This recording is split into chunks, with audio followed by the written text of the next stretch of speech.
I know full well. In what might seem a little bit convoluted, Bravely Default 2 is actually the third game in the series, with the first title followed by Bravely Second. The reason this is 2 and not 3 is because, unlike Second, this is an entirely new story and cast of characters, and yeah, that still doesn't really answer why it's not called Bravely Default 3, but whatever. The first two games were much loved on their respective platforms and introduced the namesakes Brave and Default system, with the original game originally released on 3DS back in 2012 and generally receiving praise from across the board. It's the job of any sequel to try and step out of the shadow of what came before and shine in its own right. Does Bravely Default 2 manage to do this, or is that default difficulty its downfall?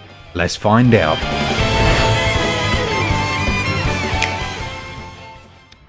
The game is set within the world of Excellent and features a young sailor called, in my case, Mark, but originally Seth. He washes up on the shore of a beach after his ship is wrecked and proceeds to head towards Clichéville. He'll be joined by a number of companions on his journey, and this is one area where Bravely as a series has always shone, in building up the small interactions that are separate from those main storylines. This time around, you're often given the option through the press of a button to play out any interactions that are relevant to the current situation. These were really good and they're a nice addition, and having them optional was a much superior choice than simply interrupting the gameplay with a cutscene every 5 minutes, as is so often the case in JRPGs. The core story sees you tracking down certain crystals, the responsibility of which is placed upon one of your first companions, Gloria. Without spoiling anything, it feels traditionally JRPG in its narrative, but I did enjoy some of the voice actors. However, some of the twists, aka players who were supposedly good and then turned bad, will not come as a surprise when you hear some of the voices.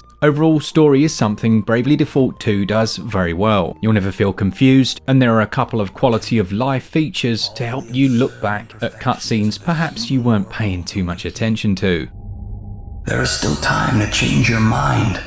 In terms of gameplay and controls then, you control your character with the left stick, you can walk or run around the world, but I found setting it to auto-run was the best choice early on. Just as with the original, the towns will zoom and pan as you move around them, and when entering a building it will become semi-transparent, showing you what's inside, and if you want an overview of the entire town then you can click the right stick in. There are shops, inns and places to rest, and interestingly, an area to go on expeditions. This is good if you're not able to spend a great deal of time grinding, as you can essentially grind while you're away from the Switch. And you'll be rewarded with loads of different items, some of which will give experience to your specific jobs. Now the job system gradually expands as the game goes on, and it allows for every character to have a main and sub class if you so choose. The experience points will be dispersed between them, so if you wish to level more quickly in one area, you'll be better off focusing on one core job. There are a number of side quests optional to the player.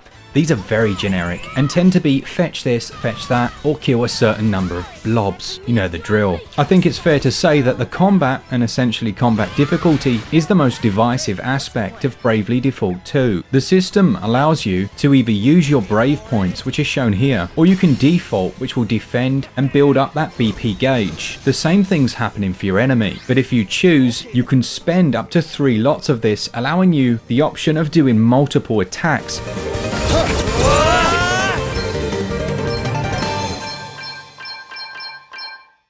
However, if your BP gauge goes into the negative, then before you can have another turn, you have to pay that back through multiple turns, which can allow the enemy the opportunity to absolutely devastate your party. This system on its own, I quite enjoyed and I think it works really well, but unfortunately a few new mechanics in the series don't quite feel completely fair at times. One of them is the heavy emphasis on character speed. Items you equip and weapons will change the speed, which will determine when your turn comes up, and the game doesn't actually tell you the effect your speed has on your turn order, and many times you'll face enemies that have a quicker speed and they'll simply just be doing more attacks than you. This is most noticeable on some boss fights, as they may even do 3 or 4 hits and knock one of your players out before the fight's even begun, and the tutorial elements have finished showing. As someone who enjoys Souls games, I'm more than happy with difficulty, but there were at least 3 or 4 occasions during Bravely Default 2 where the frustration got so real and I actually had to back out of a boss fight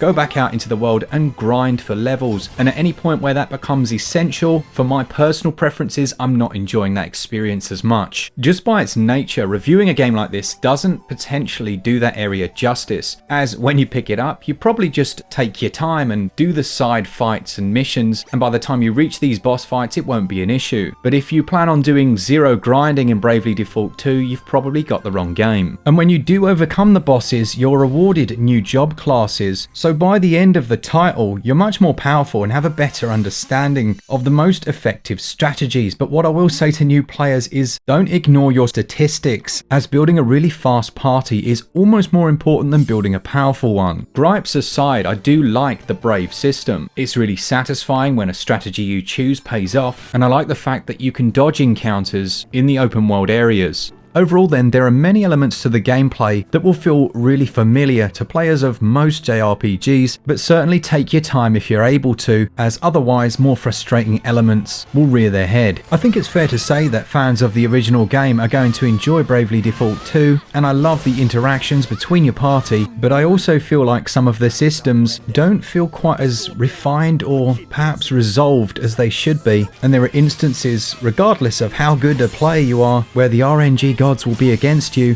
and your team will be entirely flattened. I was thankful then for the option to speed up the battles, as you'll see from most of the footage in this video. I give gameplay 15 out of 20. Controls for the most part are solid. I thought the implementation within towns was really good. Combat was easy to control, although the camera can be a touch floaty in the open world areas. Controls score 16 out of 20.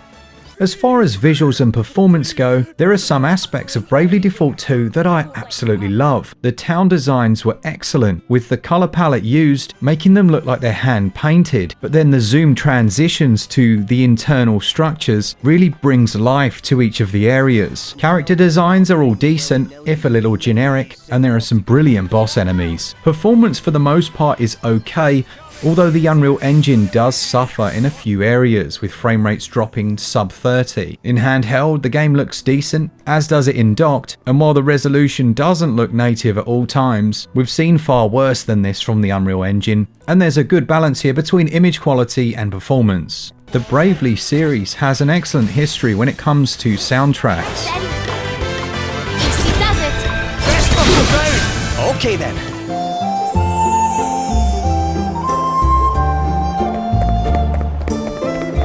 Which this time around is composed by Rebo, who I believe is a part of a group called Sound Horizon, a Japanese musical group who describe themselves as a fantasy band. And the music here is reflective of that, but for me never quite reaches the peaks of the original games, with many of the tracks blending into the background, not being in any way bad, far from it, just never outstanding. After the stunt they pulled before? Not likely. Hey! Put her down! And there's the expected gamut of regional dialects from across the globe. Overall then, I give visuals and performance 16 out of 20, and the audio also scores 16 out of 20. As you'd expect, this is a full AAA £49.99 price tag, but it can be had physically, and I've seen a couple of places here in the UK where you can get it slightly cheaper than that. If you're a digital downloader, you're looking at over 12 gigs, and in terms of game length, for your average player, around about 50 hours. If you want to take your time and do all the side missions and content, 60 or 70, and then if you're me, a lot more. Long-time fans of the series are going to get more than enough in terms of value, and it's certainly a premium and well-made game, but it's not without its padding at times. I give value 16 out of 20.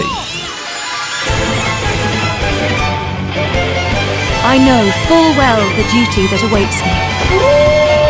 A worthy sequel to the first two games, but it's held back by a couple of difficulty balancing issues and a few opaque systems that, if refined, could have led to it being an incredible experience, rather than simply a really good one. It gets a SwitchUp score of 79%. Let me know down in the comments, did you already pick this one up? Do you agree with my critiques? Or was I totally wrong and I just needed to get good? A big thanks to our patrons who support us each and every month, and as always, for all things Switch, all the time, keep it Switch up. Cheers guys, see ya! As long as we're still standing, we'll never let you win. The bravery of one must be the bravery of all.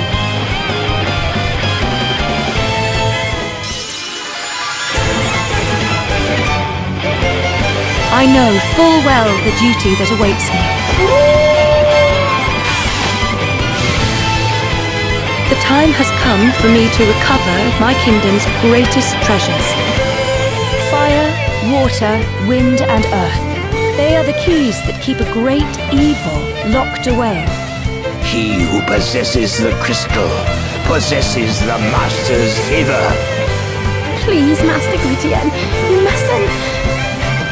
If we are to save the world, we must stand together. As long as we're still standing, we'll never let you win.